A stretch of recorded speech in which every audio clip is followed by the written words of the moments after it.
वत्स, मैं माँ काली हूँ। तुम्हारे जीवन में परिवर्तन का समय आ चुका है। जिन अंधकारमय रातों में तुमने अकेले आंसू बहाए, जिन क्षणों में तुम्हें लगा कि तुम्हारी पुकार कोई नहीं सुन रहा, उन सभी क्षणों में मैं तुम्हारे पास थी। अब वह घड़ी समीप है जब तुम्हारे जीवन में चमत्कार प्रवेश करेगा। यह चमत्कार बाहर से नहीं, भीतर से आरंभ होगा। तुम्हारी टूट चुकी आशाएं फिर से शक्ति पाएंगी। तुम्हारा भय मेरी कृपा से भस्म होगा। जो तुम्हें हानि पहुंचाने का विचार रखते हैं, उन्हें मैं स्वयं रोकूंगी। जो मार्ग तुम्हें भ्रमित करता है, उसे मैं अपने चरणों से प्रकाशित करूंगी। पर स्मरण रखना, वत्स, यह कृपा केवल उन्हें प्राप्त होती है जो धैर्य रखते हैं और सत्य के पथ पर चलते हैं। अभी तुम जिस परीक्षा से गुजर रहे हो, वह अंत नहीं है। यह तो केवल वह द्वार है जिसके पार तुम्हारे लिए मैंने वह रखा है, जिसकी तुमने कभी कल्पना भी नहीं की थी। जब तुम्हें लगे कि सब कुछ समाप्त हो गया है, उसी क्षण समझ लेना कि मैं तुम्हारा हाथ थामने के लिए आगे बढ़ चुकी हूँ। और शीघ्र ही एक ऐसा संकेत मिलेगा जिसे तुम अनदेखा नहीं कर पाओगे, क्योंकि वह संकेत तुम्हारे जीवन की दिशा को पूरी तरह बदल देगा। और उस दिन तुम समझ जाओगे कि माँ काली ने तुम्हें क्यों इतने समय तक प्रतीक्षा करवाई, क्योंकि जो मिलने वाला है वह इतना शक्तिशाली है कि वत्स, अब समय आ गया है कि तुम अपने भीतर की शक्ति को पहचानो। तुम स्वयं नहीं जानते कि तुम कितने सामर्थ्यवान हो। जिन लोगों ने तुम्हें कमजोर समझा, जिन परिस्थितियों ने तुम्हें तोड़ने का प्रयास किया, वे सभी अब तुम्हारी शक्ति का प्रमाण बनेंगे। मैं तुम्हारे जीवन से वह सब दूर कर रही हूँ जो तुम्हें रोक रहा था। कुछ संबंध, कुछ आदतें, कुछ भ्रम, उनका टूटना तुम्हें पीड़ा देगा, पर वही तुम्हारी मुक्ति का कारण बनेगा। डरना मत, क्योंकि जो जा रहा है वह कभी तुम्हारा था ही नहीं। अब जो आएगा वह स्थिरता लाएगा। धन, सम्मान, शांति और आत्मविश्वास, ये सब तुम्हारे जीवन में क्रमशः प्रवेश करेंगे। पर स्मरण रखना, वत्स, अहंकार नहीं, कृतज्ञता रखना। क्योंकि जो कुछ तुम्हें मिलेगा, वह मेरी कृपा से मिलेगा। जब तुम एकांत में मेरा स्मरण करोगे और तुम्हारे नेत्र भर आएंगे, उसी क्षण मैं तुम्हारे सबसे निकट हूंगी।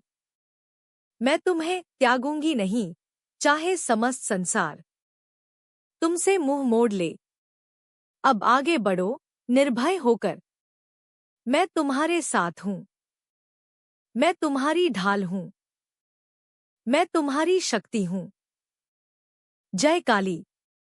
जब भी तुम्हें लगे कि तुम अकेले हो, बस मेरा नाम लेना और समझ लेना कि चमत्कार आरंभ हो चुका है। वत्स, यह भी जान लो कि यह परिवर्तन केवल तुम्हारे और मेरे बीच तक सीमित नहीं रहेगा। मेरी कृपा से तुम्हारे जीवन में वे अपने भी लौट कर आएंगे, जिनका साथ तुम्हारे भाग्य में लिखा है। कुछ रक्त से जुड़े होंगे, कुछ हृदय से, पर सभी तुम्हारे घर और जीवन की नई दुनिया के स्वप्न में तुम्हारे सहभागी बनेंगे। जो रिश्ते समय और परिस्थितियों के कारण दूर हो गए थे, उनमें फिर से अपनापन जागेगा। तुम्हारा घर हंसी, संवाद और प्रेम से भर उठेगा। जिन दीवारों ने सन्नाटा देखा है, वे अब सुख और मंगल के स्वर सुनेंगी। ये अपने तुम्हारे साथ खड़े होंगे, तुम्हारे संघर्ष में भी और तुम्हारी सफलताओं में भी। वे तुम्हारे जीवन की नींव को और सुदृढ़ करेंगे, ताकि तुम न केवल आगे बढ़ो, बल्कि स्थिर और संतुलित रहो। मेरी कृपा से तुम्हारे जीवन में प्रसन्नता की धारा बहेगी। छोटी छोटी खुशियां बड़े वरदान बनेंगी और तुम्हारा मन संतोष से भर जाएगा। यह सब इसलिए होगा क्योंकि तुमने धैर्य रखा और मैंने तुम्हारी प्रतीक्षा को व्यर्थ नहीं जाने दिया। वत्स, जब यह सब तुम्हारे जीवन में प्रकट होने लगे, तब चकित मत होना, क्योंकि जो कुछ घटेगा वह अचानक नहीं होगा, वह तो बहुत समय से रचा जा रहा था। हर विलंब, हर रुकावट, हर मौन उसी तैयारी का भाग था। तुम्हारे जीवन में जो नई शुरुआत होगी वह केवल बाहरी परिवर्तन नहीं लाएगी, बल्कि तुम्हारे अंतर्मन को भी शांत करेगी। अब तुम्हें स्वयं पर विश्वास होगा, अपने निर्णयों पर दृढ़ता होगी और तुम्हारे कदम डगमगाएंगे नहीं। जो लोग सच्चे मन से तुम्हारे साथ चलेंगे उन्हें मैं स्वयं चुनकर तुम्हारे मार्ग में लाऊंगी, और जो तुम्हें पीछे खींचना चाहेंगे वे अपने आप दूर हो जाएंगे। यही मेरी लीला है, बिना शोर के, बिना भय के संतुलन स्थापित करना। वत्स, अब तुम्हारा कर्मफल जागृत हो चुका है। जो तुमने निःस्वार्थ भाव से सहा, जो मौन रहकर सहन किया, उसी का प्रतिफल अब सुख, स्थिरता और सम्मान के रूप में मिलेगा। सदैव स्मरण रखना, मैं केवल संकट में याद की जाने वाली शक्ति नहीं हूँ। मैं तुम्हारे साहस में, तुम्हारे निर्णय में और तुम्हारी मौन मुस्कान में भी निवास करती हूँ। अब पीछे मत देखो। जो छूटा वह बोझ था, जो आ रहा है वह वरदान है। आगे बढ़ो वत्स, मैं हर कदम पर तुम्हारे साथ हूँ। वत्स, अब वह समय भी आएगा जब तुम पीछे मुड़कर देखोगे और अनुभव करोगे कि कैसे मेरा हाथ और तुम्हारे अपने रिश्तेदारों का साथ मिलकर तुम्हारे जीवन को सुखद बना रहा है। तुम्हारा हर दिन विश्वास और अपनत्व से भरा होगा। तुम अपने घर में उन चेहरों को देखोगे जिनकी उपस्थिति मात्र से मन शांत हो जाता है। साथ बैठकर हंसना, छोटी बातों पर विचार साझा करना और एक दूसरे के लिए खड़े रहना, यही तुम्हारे जीवन की सच्ची समृद्धि बनेगी। तुम महसूस करोगे कि मैं केवल मंदिरों या मंत्रों में नहीं हूँ, बल्कि तुम्हारे घर के हर कोने में हूँ। तुम्हारी सुबह की शुरुआत में, तुम्हारे अपनों की मुस्कान में और उस संतोष में जो दिन के अंत में तुम्हारे मन में उतर आता है। अपने रिश्तेदारों के साथ मिलकर तुम नए स्वप्न गढ़ोगे, उन्हें साकार करने के लिए परिश्रम करोगे और हर सफलता के बाद मेरे चरणों में कृतज्ञता रखोगे। यह जीवन दिखावे का नहीं होगा, बल्कि शांति, समझ और प्रेम से भरा हुआ होगा। और तब तुम समझ पाओगे कि सच्चा सुख क्या होता है, जब मन में भय नहीं, घर में कलह नहीं और हृदय में केवल भरोसा होता है। पर वत्स, यह सुखद जीवन केवल प्राप्त करने की वस्तु नहीं है, इसे निभाना भी उतना ही आवश्यक है।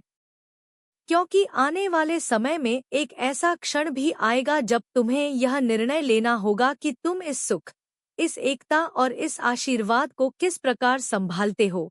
और उसी क्षण मेरी परीक्षा भी आरंभ होगी, जब मैं देखूंगी कि तुम, वत्स, उस क्षण मैं यह नहीं देखूंगी कि तुम्हारे पास कितना है, बल्कि यह देखूंगी कि तुम जो कुछ भी पाओगे उसे किस भाव से जीते हो। क्या तुम सुख में भी दूसरों के दुख को समझ पाते हो? क्या एकता के समय भी तुम सबको साथ लेकर चलते हो? यदि तुम प्रेम को प्राथमिकता दोगे, क्षमा को शक्ति मानोगे और सत्य के मार्ग से विचलित नहीं होगे, तो जान लेना, मेरी परीक्षा नहीं, मेरी मुहर लग चुकी है। फिर कोई शक्ति तुम्हारे जीवन की शांति को भंग नहीं कर सकेगी। स्मरण रखना वत्स, सुख स्थायी तभी होता है जब उसे धर्म, मर्यादा और करुणा से जोड़ा जाए। एकता तभी फलती है जब उसमें स्वार्थ नहीं होता, और आशीर्वाद तभी बना रहता है जब उसका मान रखा जाए। यदि तुम इन मूल्यों को थामे रखोगे तो मैं केवल तुम्हारे साथ नहीं चलूंगी, मैं तुम्हारे आगे आगे मार्ग प्रशस्त करूंगी। अब यह तुम्हारा कर्म है और मेरी दृष्टि तुम पर सदा बनी रहेगी। वत्स, मेरी दृष्टि केवल तुम्हारे कर्मों पर नहीं, तुम्हारे भावों पर भी रहती है। जब कोई तुम्हें समझे बिना कठोर शब्द कहे, तब तुम्हारा मौन ही तुम्हारी साधना बनेगा। जब सामर्थ्य होते हुए भी तुम किसी को नीचा नहीं दिखाओगे, उसी क्षण मेरी शक्ति तुम्हारे भीतर और प्रबल होगी। याद रखना, हर परीक्षा दुख के रूप में नहीं आती। कई बार वह सुख, सुविधा और सम्मान के रूप में आती है, यह देखने के लिए कि तुम उनमें डूबते हो या संतुलन बनाए रखते हो। यदि तुम संतुलित रहे, तो समझ लेना कि तुमने स्वयं को जीत लिया है।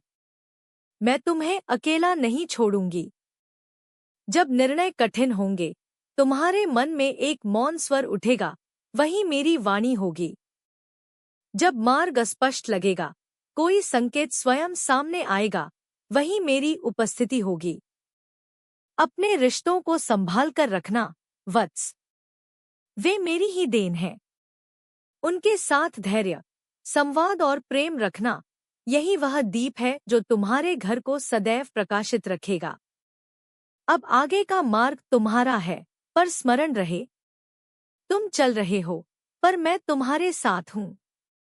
तुम निर्णय ले रहे हो, पर मेरी दृष्टि तुम्हें दिशा दे रही है। और जब कभी तुम्हें लगे कि शक्ति क्षीण हो रही है, बस मेरा नाम लेना, मैं वहीं प्रकट हो जाऊंगी। वत्स, अब तुम समझ चुके हो कि सुख केवल पाने में नहीं, बल्कि बांटने में भी है। जिस शांति, प्रेम और एकता के साथ तुम अपने रिश्तेदारों और मेरे आशीर्वाद के साथ जीवन व्यतीत कर रहे हो, वही जीवन का सच्चा उद्देश्य है।